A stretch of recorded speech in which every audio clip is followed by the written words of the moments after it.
तो गाइस कैसे हैं आप सब लोग। डीमन ब्लेड के एपिसोड 19 के साथ हाजिर हो। तो लास्ट एपिसोड के एंड पे हमने देखा था मास्टर हूँ उन लोगों से कहता है कि अब हम लोगों को यहाँ पर कोई प्लान बनाना होगा, क्योंकि लेडी ब्रीव यहाँ पर बहुत ही बुरी हालत में है और डेसोलेटर यहाँ पर आसपास ही कहीं पर घूम रहा हो सकता है। हमें जल्दी से जल्दी किसी सेफ हाउस में पहुंचना होगा। अगर लेडी ब्रीव को यहाँ पर से मून वाटर पवेलियन में लेकर जाते हैं तो वहां पर पहुंचने से पहले जो बेचारी नहीं बच पाएगी, तो हमें यहाँ पर किसी करीबी जगह के ऊपर जाना होगा ताकि इसे हील किया जा सके। इसी के साथ ही सेकंड बिस जो होती है वो लोगों से कहती है प्लीज यहाँ पर इसको बचा लो, और साथ ही वो उनसे कहते हैं कि मैं यहाँ पर तुम लोगों से कहती हूँ कि प्लीज इसको बचा लो। तो सिस्टर जिंगो से कहता है कि लेडी रैन प्लीज यहाँ पर आप ठीक है, आपको कैसा महसूस हो रहा है, कहीं आपको ज्यादा चोट तो नहीं लगी। तो वो कहती है नहीं मुझे ज्यादा चोट नहीं लगी। और इसी के साथ ही हमारा पायली जो होता है उसकी तरफ देखता है, साथ ही शर्माना शुरू कर देता है। फिर साथ ही वो कहता है कि मेरे पास एक बहुत ही अच्छा आइडिया है, क्यों ना हम लोग यहाँ पर लेडी ब्रीव को बचाने के लिए सिलहोटे सिटी में ले चले। हम लोग यहाँ पर सिलहोटे सिटी से सिर्फ और सिर्फ 3 मील दूर है, क्योंकि हम लोग इस जंगल में, और ये जंगल जो है वो वहां पर से यानी मेन सिटी से सिर्फ 3 किलोमीटर दूर है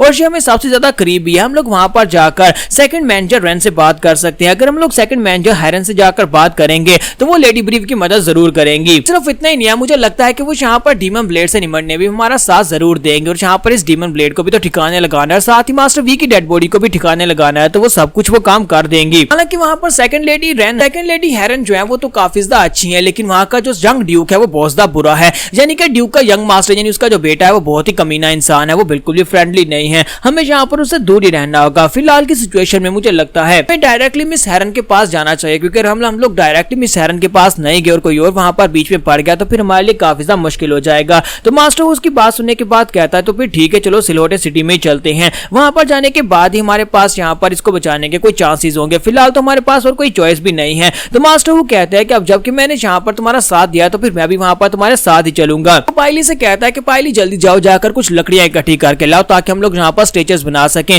और तुम्हारा सेकंड ब्रदर उस स्ट्रेचर के ऊपर इन घायलों को डेड बॉडी को खींच कर ले जाएगा। और इसी के साथ ही ये लोग जो होते हैं वहां पर से आगे बढ़ना स्टार्ट करते हैं। जबकि दूसरी तरफ स्पाइरल रेड वैली के बाहर का सीन दिखाते हैं, जहां पर सोल्जर जो होते हैं उस मैजिकल घोड़े को ढूंढ रहे होते हैं, और यंग मास्टर जो होता है यानी ड्यूक का बेटा जो होता है वहां पर उनसे कह रहा होता है कि तुम लोग यहाँ पर एक घोड़े को नहीं ढूंढ सकते। वो वहां पर सोल्जर को किक मारता और कहता है कि अपनी बकवास बंद करो, मैंने तुम्हें कहा था कि मुझे वो मैजिकल घोड़ा चाहिए हर हाल में, जहां पर से मर्जी से ढूंढ कर लाओ, मुझे वो घोड़ा चाहिए। और वो लोग फिर से वहां पर घोड़े को ढूंढने के लिए निकल पड़ते हैं। पर से नेक्स्ट सीन जो होता है एक दिन के बाद का दिखाया जाता है। दूसरी तरफ जहां पर एक घर के अंदर से जावेर को तैयार करके बाहर निकाला जाता है, तो वो जावेर को वहां पर लड़कियों के कपड़े पहना देते हैं। तो वो लड़कियां जो होती हैं उसे कहती है चलो जल्दी से अब बाहर आ जाओ। तो असल में जावेर जो होती है वो एक लड़की ही होती है, वो लड़का नहीं होता। मास्टर टैंक जो होते हैं वहां पर खड़े होते हैं। मास्टर टैंक कहते हैं कि तुम लोगों को ये बात कब पता चली कि ये एक लड़की है, यानी कि ये लड़का नहीं है बल्कि एक लड़की है। मिस शू से कहते हैं कि मुझे यहाँ पर उसी वक्त समझ आ गई थी जब मैंने पहली बार इसकी आंखों की तरफ देखा था। और इसी के साथ ही वो से बताती है क्योंकि लास्ट टाइम यहाँ पर क्या हुआ था,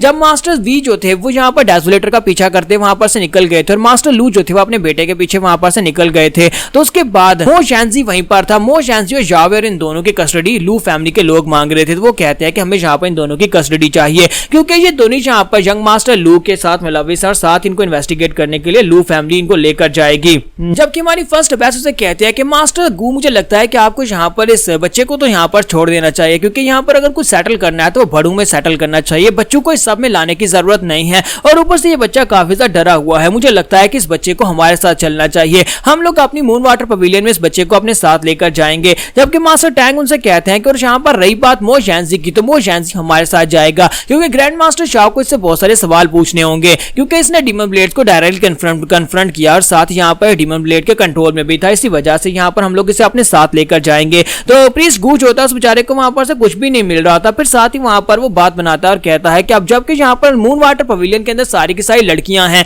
तो फिर आप यहाँ पर एक बच्चे को जो कि एक लड़का है उसे वहां पर लेकर क्यों जाएंगी, इससे आपकी रेपुटेशन खराब हो सकती है, इसलिए प्लीज इस लड़के को मेरे हवाले कर दें। हम लोग अपनी लू फैमिली के अंदर इस लड़के को ले जाते हैं। जब किसी के साथ ही हमारी फर्स्ट बीस उसे कहते हैं कि तुम्हें किसने कह दिया कि जावेर एक लड़का है, जावेर तो एक लड़की है। मास्टर टैंक उसे कहते हैं लेकिन तुम्हें ये डिफरेंस पता कैसे चला, क्योंकि इसको देखकर तो किसी भी एंगल से दिखाई नहीं दे रहा कि ये एक लड़की है। तो इसी के साथ ही फर्स्ट बीस उसे कहते हैं क्या तुम इसकी आंखें नहीं देख पा रहे, इसकी आंखों से साफ पता चल रहा है कि ये एक लड़की है। तो मास्टर टैंक उसकी बात सुनने के बाद काफी ज्यादा हैरान होते हैं। होते हैं और कहते हैं लगता है कि मुझे यहाँ पर अभी इस दुनिया के बारे में बहुत कुछ सीखना बाकी है। मैं यहाँ पर एक लड़के और एक लड़की में फर्क नहीं बता सकता। अगर वो यहाँ पर इस तरह के कपड़े पहने के जिसके अंदर से पता ना चले कि वो लड़का है या लड़की है, तो फिर तो मैं यहाँ पर कभी फर्क नहीं कर पाऊंगा। तो वो फर्स्ट अभी से कहता है कि प्लीज मुझे माफ करिएगा, लगता है कि मेरी नॉलेज बहुत ज्यादा कम है, ठीक है आप यहाँ पर इन लोगों को अपने पास रख सकते हैं। साथ ही वो से कहता है कि और आपका बहुत बहुत शुक्रिया कि आप लोग यहाँ पर मो जानसी के जख्मों को भी ट्रीट कर रहे हैं। आपकी मून वाटर पवेलियन की लड़कियां यहाँ पर उसकी बहुत ज्यादा सेवा कर रही है, जिसकी वजह से वो जल्दी ठीक हो जाएगा। रही बात यहाँ पर डीमन ब्लेड्स की, तो मैंने अपने कुछ गार्ड्स को यहाँ पर डीमन ब्लेड्स को ढूंढने पर लगाया हुआ है। जैसे यहाँ पर डीमन ब्लेड्स के बारे में कोई इन्फॉर्मेशन मिलेगी, हम लोग यहाँ पर आपको कांटेक्ट करेंगे और आपको सारी बात बताएंगे। मास्टर टैंक कहता है कि मुझे इस वक्त ये नहीं पता कि मास्टर वी इस वक्त क्या कर रहे होंगे, वो कौन से डीमन ब्लेड के साथ फाइट कर रहे होंगे। यहीं पर से नेक्स्ट सीन जो होता है सिलहोटे सिटी के बाहर का दिखाया जाता है। सिलहोटे सिटी के बाहर जो लोग पहुंच जाते हैं और वहां पर पहुंचने के बाद वो लोग कहते हैं कि देखो तो जरा सिलहोटे सिटी जो कि अभी भी यहाँ पर नया सिटी बना है, इसे यहाँ पर बने हुए ज्यादा अरसा नहीं हुआ,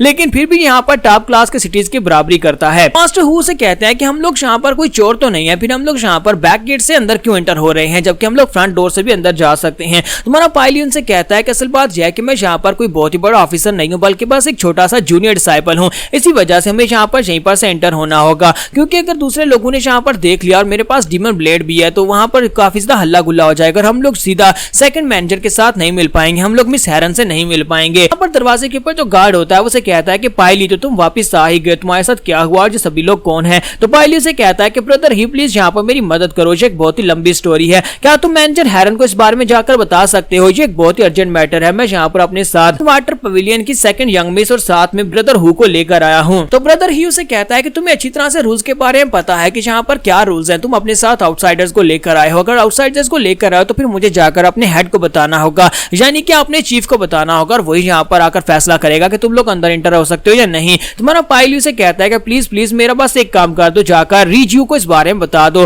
तुम्हें पता है कि रिज्यू कौन है, वो मेरा दोस्त है, उसे जाकर बस इतना बता देना कि वो लेडी हेरन से जाकर इस बारे में बात करे। ब्रदर ही उसे कहता है कि तुम यहाँ पर मुझे मुश्किल में डाल दोगे, क्योंकि अगर मैं ये करते हुए पकड़ा गया तो फिर यहाँ पर तुम भी मुझे बचा नहीं पाओगे। तुम्हारा पायली से कहता है कि तुम अच्छी तरह से जानते हो कि अगर तुम यहाँ पर पकड़े जाते हो तो जहां तक मुझसे हो पाएगा मैं यहाँ पर तुम्हें बचाने की कोशिश करूंगा। और इसी के साथ ब्रदर ह्यूज की बात सुनने के बाद पीछे मुड़ जाता और कहता है कि ठीक है तुम लोग यहीं पर रुको और इंतजार करो, जबकि हु से कहता है कि मुझे नहीं लगता कि ये लड़का यहाँ पर इतने भरोसे के लायक है। और इसी के साथ दरवाजा खुलता है, वहां पर से गार्ड्स का चीफ बाहर निकल आता और कहता है कि कौन यहाँ पर आया है, सिलहोटे सिटी के अंदर तुम लोग यहाँ पर इस तरह से एंटर नहीं हो सकते, जल्दी से सभी लोग अपने नाम बताओ। तो मास्टर हु हमारे पायली से कहता है कि मैंने तुम्हें कहा था ना कि वो इतने भरोसेमंद नहीं है, तुम्हारे दोस्त ने तुम्हें धोखा दे दिया। तुम्हारा पायली से कहता है कि ऐसा बिल्कुल भी नहीं हो सकता, मेरा दोस्त मुझे धोखा नहीं दे सकता। और हमारा पायली अपने बारे में बताता है कि वो यहाँ पर ब्यूरो में काम करता है, यानी कि यहीं पर एक गार्ड डिसाइपल है, अपने साथ यहाँ पर second base moon water pavilion की और साथ ही ब्रदर हु को लेकर आया है। लोग यहाँ पर सेकंड जनरल मैनेजर हेरन से मिलना चाहते हैं। चीफ उन लोगों से कहता है कि हमें यहाँ पर इस बार में कोई भी नोटिस नहीं मिला, मून वाटर पवेलियन के लोगों ने हमें नहीं बताया कि उनकी सेकंड बेस यहाँ पर हमारे सिलहोटे सिटी को विजिट करने के लिए आने वाली है।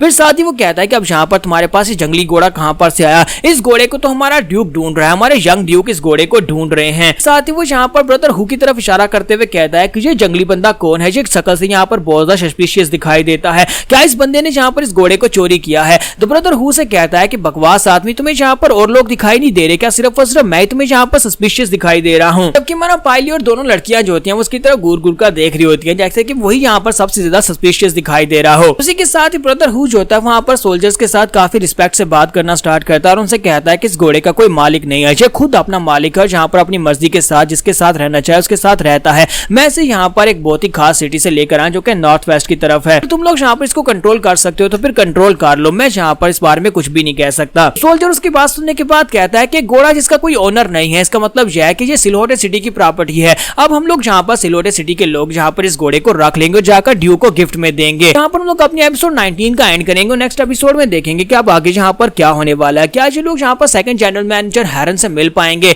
या फिर यहाँ पर ड्यूक पहले पहुंच जाएगा, पहले पहुंचने के बाद इन सभी के साथ कुछ बुरा करेगा।